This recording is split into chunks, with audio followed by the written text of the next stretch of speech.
I have a question for you. What do you stand for? Have you ever heard this quote? If you do not stand for something, you will stand for anything. My next guest stands for something, and he's been standing up for fairness and for others and for community and for rights, for freedom of speech, for um, sense. And he's done it in a way that I think this could be, we're going to do a book about his life, a movie about his life. And I am honored to have my next guest, Glenn Whiting. He is in a precious town of, this town is near and dear to my heart, in the East Tennessee mountains, Athens, Tennessee. Athens, if you remember your Greek history, was pretty corrupt. And it's funny that Athens, this town, has also got a history of quite a bit of corruption. With that said, there's a lot of good as well. Glenn, Mr. Whiting, I am thrilled to have you as my guest today. We're going to start with a couple of things. First, I love asking folks how they came to where they are now. You're a leader, not just in the movement that you've been creating with regards to standing up for free speech and showing it through what ways you feel are necessary in order to make an impact, but you've also, that you're a leader of an amazing business with your roofing business, and I've seen your work as a craftsman, and it's incredible. So I know you're a leader there. I also know that you're a leader in your family, long-term marriage to a wonderful woman and a family with six sons and daughters, and I think that that's important to know, because if you don't know the man, oftentimes you get an idea of someone based on what others will put out or project on you. So I think you should know. And Glenn, I'm not, hopefully you're there. Are you frozen there? Can you hear me? It's possible he's frozen. Let's see if he's going to be able to come back. Oh, okay, great. Your screen is frozen, so I'm not sure if you're able to do anything about that. But we can hear you. So welcome, Glenn. Will you start us? I was in town in the small towns, Tennessee yesterday, and had the privilege of speaking with Glenn of the family Whiting. And let's see if we can get him back on here. Okay. Are Jeremiah? You there? Can we? I am here. I'm not. I see no screen, okay. But I hear you just fine. Perfect. Well, we can see you and we can hear you.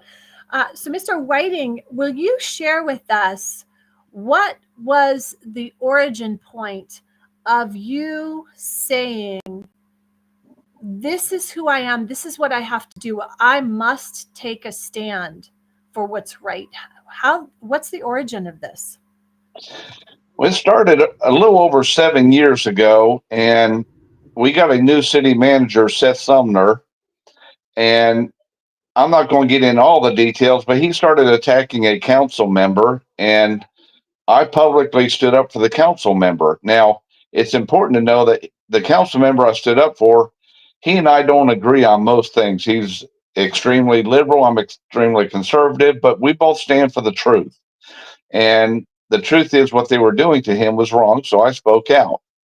Seth Sumner took me outside of the city hall and literally put his finger in my face and warned me that if I didn't get out of this and leave it alone, he could F me up. And I'd let him know then I wasn't scared of him. I had no idea what he meant, but I have since learned how badly a city can destroy a family. And so, but I still stood up, and short time after that, he ordered the warehouse that I had literally just got control of, he ordered it to be tore down. And I spent over $500,000 that in through the court system, lied continually throughout the deposition and the trial. The short version of that is I did lose the case and was ordered to tear the building down. We just sold less than a year ago. We just had to sell the building because the city was going to go ahead and start tearing it down. So we were forced to sell it for pennies on the dollar. The very next day, the city approves the new owner to rebuild the building that we were working on. And so that gives you just a little hint, but I've been involved in quite a bit since. For another example, So let me just take a moment. Let me just take a moment and unpack a couple of these things. So first of all, you said that the city ordered, and it's really important for all of us as individuals and those that have a purpose to lead ourselves and our own thoughts and our own actions, that there's no city, there's no nebulous body of that we can't identify that's planning something. There was a specific individual. Now, if that individual was wearing or had a role in the city council, I totally understand that. But this is an important piece that I really tried to communicate and articulate as someone who feels that radical personal responsibility is so important for us as individuals to lead ourselves personally and professionally in a purposeful way. And so, I mean, really, that's why I do the podcast Lead Stronger Longer. So it's important to speak on that. And then the other piece, and I appreciate that you're willing to speak out names, because ultimately there is a man or a woman behind any of these roles, including a police officer, or we can't hide behind roles, and we can't hide. Well, let me get direct into the names of the attack. So, okay. So Seth Sumner, Mayor Chuck Burris at the time, called me back to the city to talk to the council. I went back, and during that meeting, Seth Sumner found out that I had just got control of this warehouse on Pope Street. I had already been to the city inspector, Gene McConkley, to get permission to get power turned on so that we could redo the roof, to which I had the building sold right after that. Well, when Seth found out about that, he got Chris True, the city attorney at that time, to set it up for a condemnation hearing. Now, to understand, it normally takes, in fact, Chuck Burris testified yesterday under oath that it takes an average of 3 years to get it to this point, and yet my building was done in less than 30 days.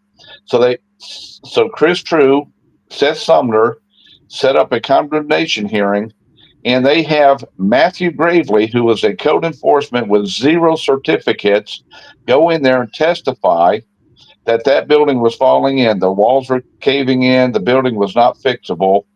And so they used that to base their condemnation and say that building can never be fixed again. Now, what's interesting is Chris True has done this for 30 years.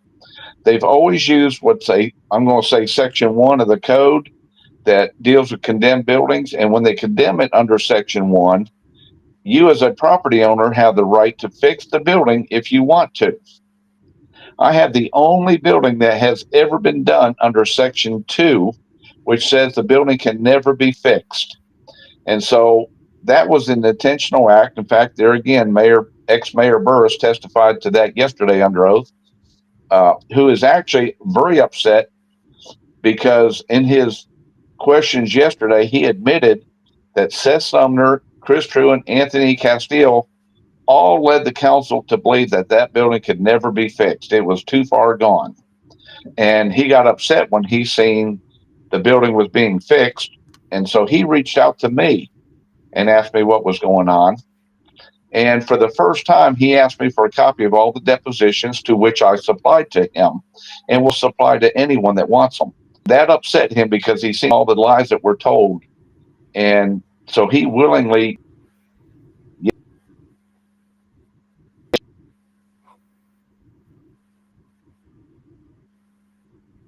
Sumner had a meeting where they conspired building, and to keep me from catching them, they had at Chris Drew's law office.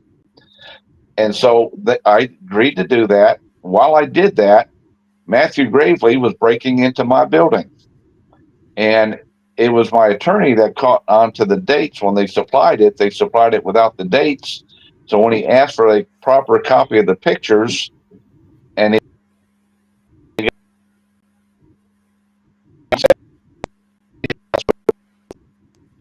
You broke up there, so let's. So you're breaking up a bit.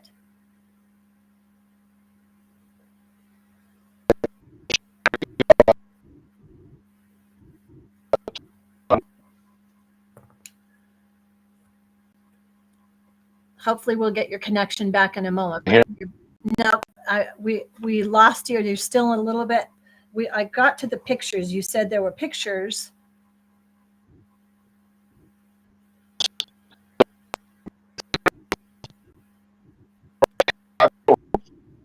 And when it took pictures, we're not getting you at all. So just a moment. Let's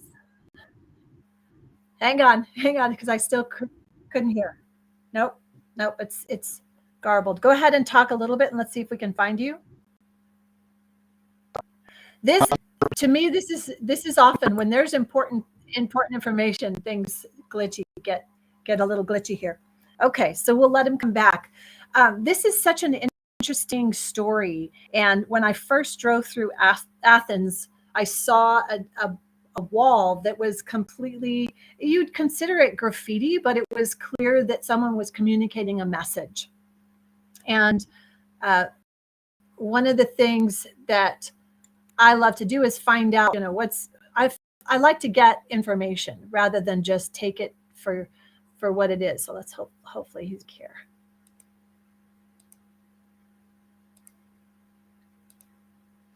Oh, nope. Okay. Can you, Glenn, are you there?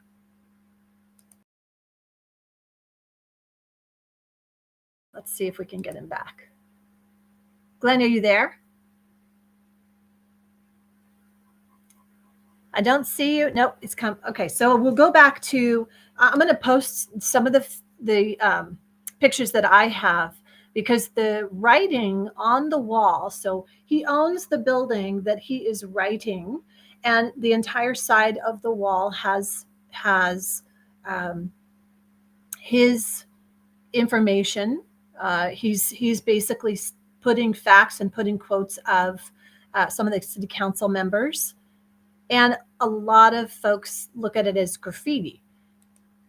Let's see if you're there. Glenn?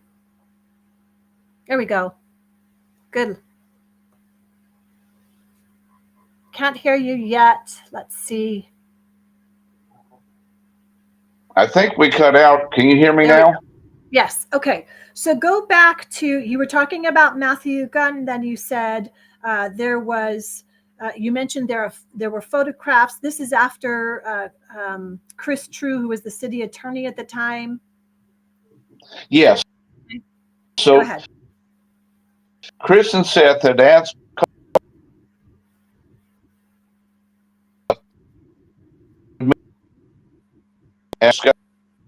us everything and see if there's any way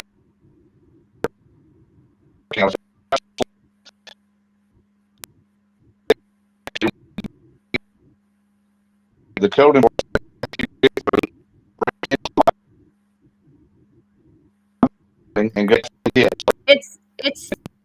it's too garbled. It's too garbled, Glenn. And Glenn, I'm sorry, it's too garbled, unfortunately.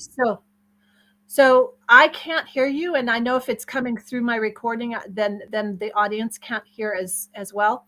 So it's too garbled, and this is too important, honestly, to not be able to hear everything you're saying. This is a topic that's so important right now, because freedom of speech is crucial, and that's whether it's written, that's whether it's spoken. It is so crucial. So you look like you're better there. You're back. So are you there? No. You're coming in real good. Okay. So let's see if we can get it more. We'll see if three times is a charm. If not, then I'm gonna say that I need to make it go right just to come in and interview you live and bring whatever I need to.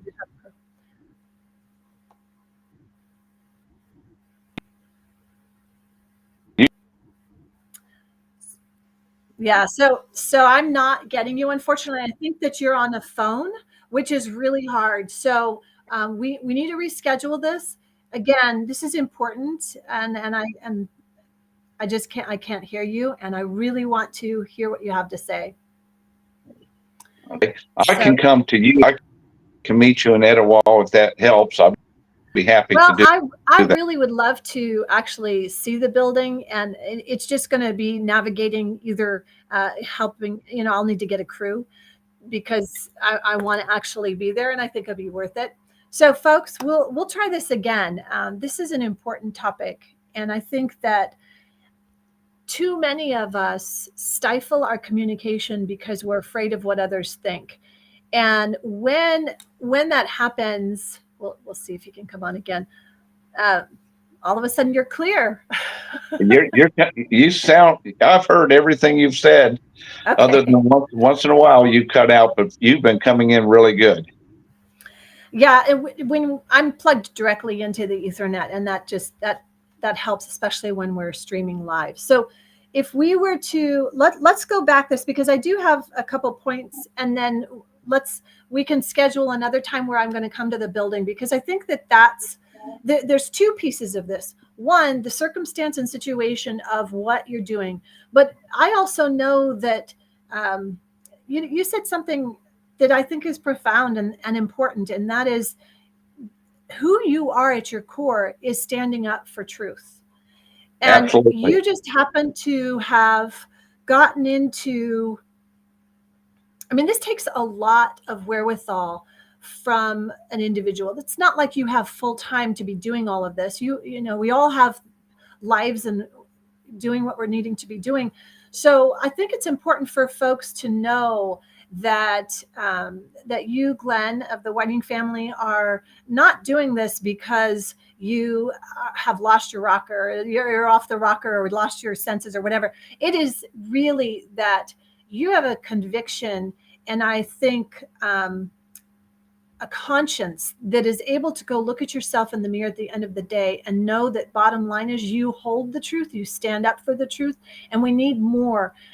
We need more of those in 2025. We need our youth coming up, and we need our elderly to stop being afraid to stand up to truth and for the truth and stand up holding the truth, even when it's uncomfortable and painful and you're personally attacked and your family's attacked. And I think that message is so important. And this is not about pointing fingers. I'm not personally pointing fingers. I don't know this Sumner personally. I don't know these people personally. I would love to know the truth. And usually what I find is when someone is not willing to speak the truth and they get very uncomfortable and they'll shut down a discussion, then we know that they either are confused themselves. And what does confusion come from? It comes from fear. And what does fear usually come from? It usually comes from there's a lie or a confusion on there. So let's go. Let's just, I want you to tell me that story you shared with me where your wife met you. When she first met you, it was a catalyst in why she said, I'm marrying that man. And why she's still What married to you today, in spite of all the pain and suffering that has been caused by you standing up for truth. I will tell you, it has been a rough 7 years on my wife and my family. But my wife married me because when she met me, I was involved in a case in Florida that was a matter of principle. And I was young. I didn't have the knowledge that I have today, but I was willing to stand for the truth. And I was attacked, but I always stood up. And that's what my wife loved about me then, was the fact that I was willing to stand up for what was wrong. That case, by the way, got listed in the top 10 cases in the nation. And we did prevail, but it was a long 5 year battle, and it was a hard battle. And but it was won, and it was a major case, and it's used as a precedent case every day.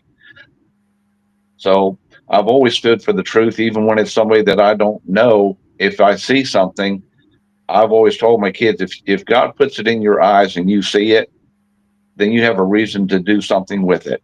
I And think that's so wisdom I don't right go, there. yep, I Wisdom. don't go look for things. But if something happens and you're sitting there, as both an American and as a godly person, you have the right to stand up for what's right. And it doesn't matter who it is that you're standing up for. And so, but it comes with a price. And that's what happened here is I stood up for a council member that was being done wrong. And I've lost probably $750,000 since and have been attacked ruthlessly. And now we have the district attorney attacking us.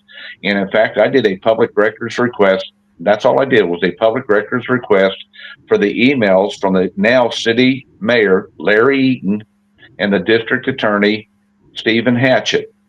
Within 15 minutes of trying to do that, which they wouldn't let me do, but within 15 minutes of doing that, he sends me an email and tells me I am now under criminal investigation. So that was a fear tactic that he was using on me to say, you don't mess with us, you don't touch us, and if you do, we're going to come get you. Well, now instead of going after me, he's going after my wife and my family.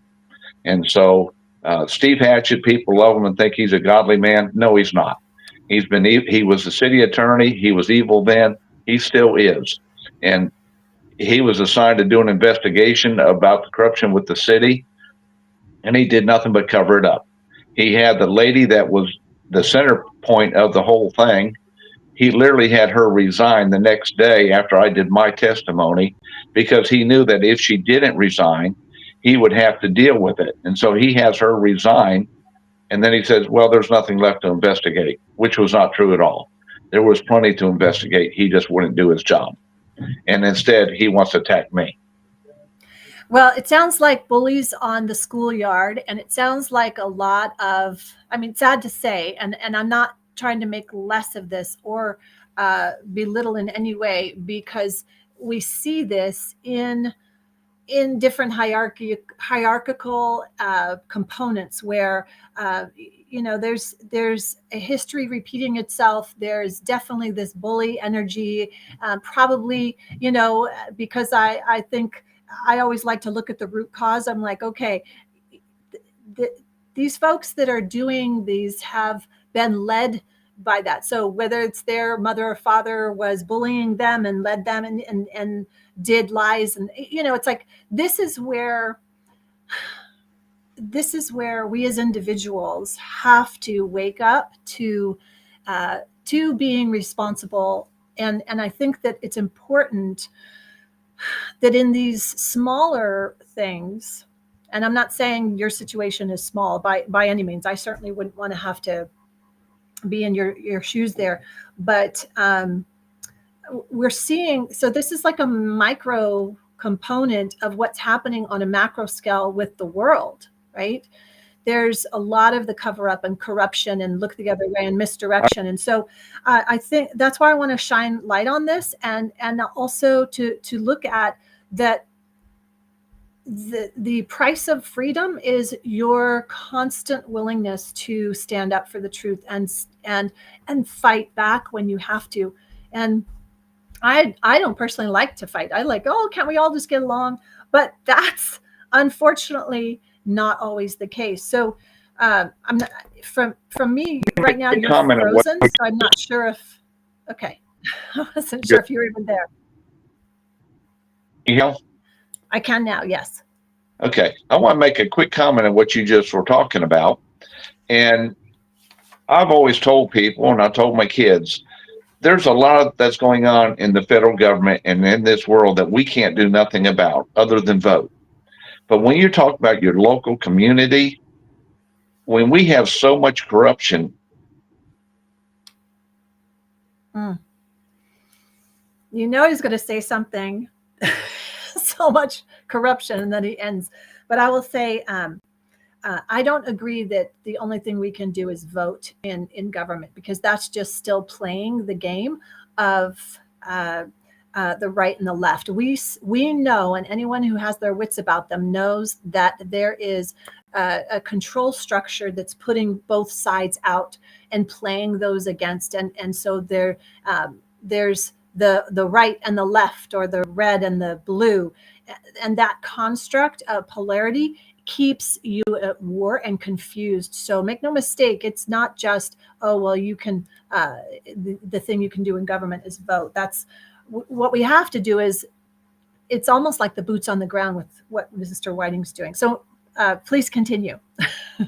Okay, I don't know where you lost me. I was talking about local, the difference. Local community. Yes. Yeah. So when we're talking about the corruption within the local area, in fact, if you read my wall that people are really upset about, every word up there is absolutely the gospel truth. And I can have them come after me over what it says. If the words don't bother you, there's something wrong. For example, the city attorney was just found guilty of willfully violating the law for 9 months in lying to cover it up. That should bother every citizen, but it doesn't bother them because it doesn't affect them. And people, I can't tell you how many emails I have where they say, your fight's not our fight. We don't care about the corruption. That's say it's always been corrupt. Well, stand up. The local businesses are scared to stand up against corruption. It's on the wall. It actually is as much a message to them as it is to the city, because until the citizens care enough about corruption and care to stand up against it, it won't go away. I can't change Washington, D.C., but I can stand up against the corruption within my own neighborhood. And that's what I've tried to do. And it does come with a price, but it wouldn't be that way if people stood together against what is wrong. And they're not willing to do it. Right there.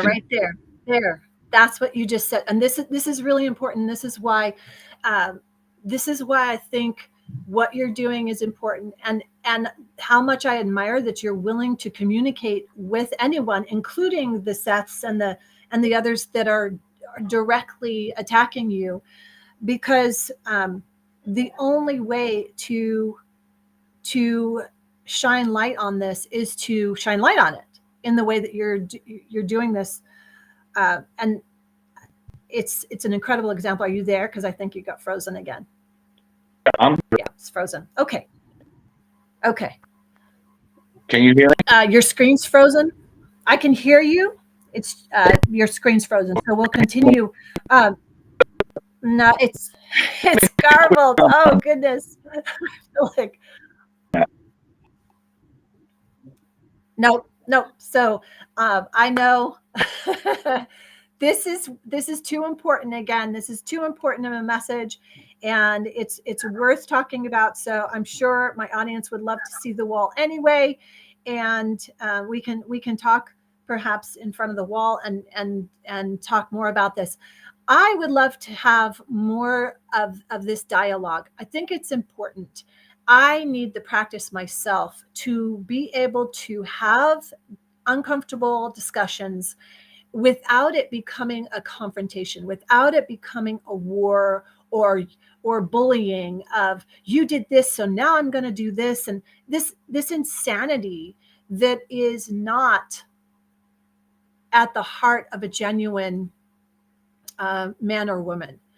And I don't need to put a religious piece on it, because there is so much corruption in religion that I don't even want to go there. But the piece around just the individual man or woman knows what's right. We know what's true. And when you start having, let's see if it'll work now. When we start having our own personal convictions and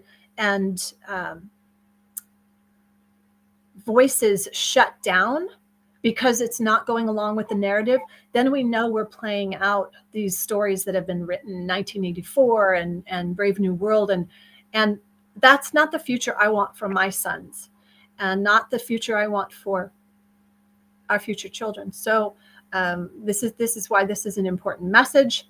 And we're going to come back, because I think you're frozen again. Can I hear you? I hear you good. Am I coming in? Okay. Well, I can hear you now. So great. So you were talking about Athens always being corrupt. Um, or you said, somebody said Athens has always been corrupt. Now, I read The Fighting Bunch, and it was an incredible book about what happened after World War II and the crazy corruption. Why? It's like, why is there some kind of spell on Athens that it's going through the whole um, Greek insanity that was happening when they burned the books at Alexandria, or they shut down the true stories, the truth, because they'll print the history that they make up of the winners. The winners always um, print their story and then cut down what any other opposition. It's interesting. So that's where we ended when you were talking. You're talking about Are you there? right. You're coming in good. Can you? No, it's so garbled. This is why it's hard to do interviews on a phone, unfortunately. So we're gonna do this another time. It's too frustrating for me. I can't imagine if there's a viewer that wants to stay in it. Again, this is too important of a topic. So Glenn, I'm going to come see you again. We'll figure out a time to come in, and we'll do this. If not, then we're going to figure this out. We're going to figure this out, folks. Love to do. We'll figure it out. Okay. All right. So unfortunately, I can't hear you. So I'm gonna sign off, and then I'm gonna let folks know we're gonna come back, and I'll have Glenn of the Whiting family come back in again, and we'll talk more and get a little bit more details, because he's worth listening to. He's got an incredible conviction, and it's the power of simplicity. I want you to really get this. When things start getting made complicated, or you feel within yourself there's confusion and complication, in my experience of working the gamut of doing one-on-one and then doing corporate, it's always got a lie at the bottom of it. So for yourself, you want to take the time to check in with yourself and make sure you're not lying to yourself, because that's the first one. I am saying this from my heart and from personal experience. When you lie to yourself, that is the first step on a path towards becoming, towards becoming corrupt yourself. And the corruption starts within. So you have to fix it within.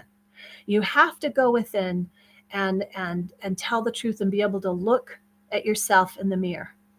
And this is an important one, because I don't know that folks are doing that in today's day and age. We're too busy picking up these black boxes and looking at them and being stuck in them and being taking on those messages as if they're truth. And then we don't even know how to differentiate between what is actually true versus what is fictional versus what someone's perception is. And Mr. Whiting is the first person I've met in a while who is, you look in this man's eyes and you can speak with a man heart to heart truth. And I respect that so much. And the wall that he created, while there's a part of me that's like, oh, can't we just make it all beautiful and pretty? I respect so much that he is willing to put something out there that's so uncomfortable, and to state and quote and put truth out there and hold for us when we will not hold for ourselves the right to speak. And that's in written communication, verbal communication, or do this, because we know so many are censored every day. And who knows as a result of this, but that's all I'm going to say. I'm going to try this one more time, but we've already gone through. Let's see if we've got any clarity with Mr. Whiting's camera. Anything there? You are coming good. Well, thank you so much for joining. It's glitchy, and we're gonna move to the next one. I'll set up another time with you, and folks, I would like comments, and I'd like to be honest. Now it's too hard to do this, and I want to ask you questions, and it's super distracting to lose this. So we'll do this, but I'd love to have comments, and those that are viewing this live with me, what questions do you have for Mr. Whiting? What would you ask if you were able to have this opportunity? And I'm curious as to what you would do. And then the final question that I have for you, and it's something that I'm going to take into my own meditation, is what do you stand for? What do you stand for? Because if you don't stand for anything, you'll stand for if you don't stand for something, you will stand for anything. I don't know who said that. Somebody probably wise and said it in a much better way.